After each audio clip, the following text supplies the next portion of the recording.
Next step tayo para sa ating pagrehistro ng ating anak dito sa Riyadh KSA.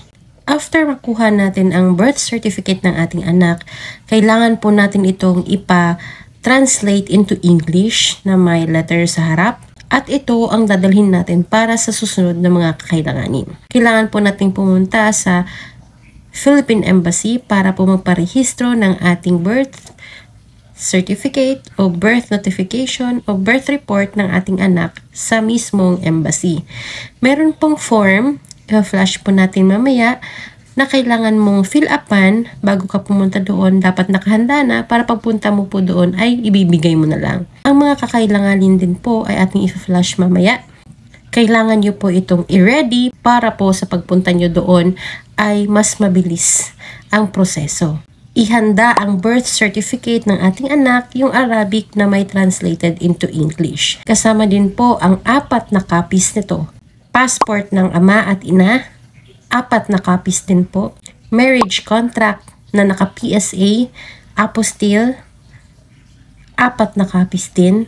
Ikama ng ama at ina, 4 na copies din. At yung report of birth na form ng Philippine Embassy. Hindi nyo na po kailangan ng appointment para po pumunta doon. Pagkapunta nyo po doon, kasama ang iyong baby, sabihin nyo lang na magpapa-report of birth kayo ng iyong anak. At susundan nyo na ang mga step-by-step na i-guide sa inyo ng mga security guards at ng personnel ng Philippine Embassy. Sa pagpunta nyo po doon sa loob, ibibigay mo lang sa window 6 o sa civil registry na window ang iyong mga kailanganing documents na ipapasa.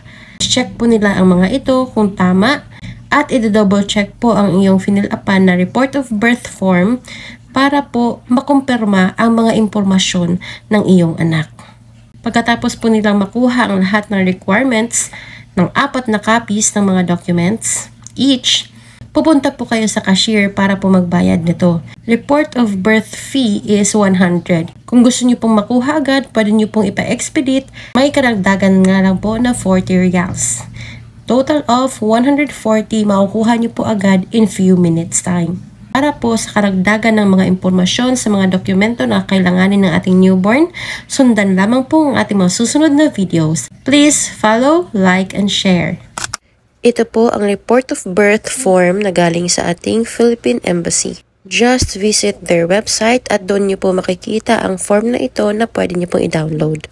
Pagmasdan po ang naka-highlight ng blue, yan po ang lahat na fill upan nyo at kailangang tama ang lahat ng impormasyon. Mas nakakabuti po na i-double check ninyo ang lahat ng impormasyon na yan bago po kayo mag-provide at i-submit sa civil registry ng Philippine Embassy. Thank you! See you on my next video! Bye!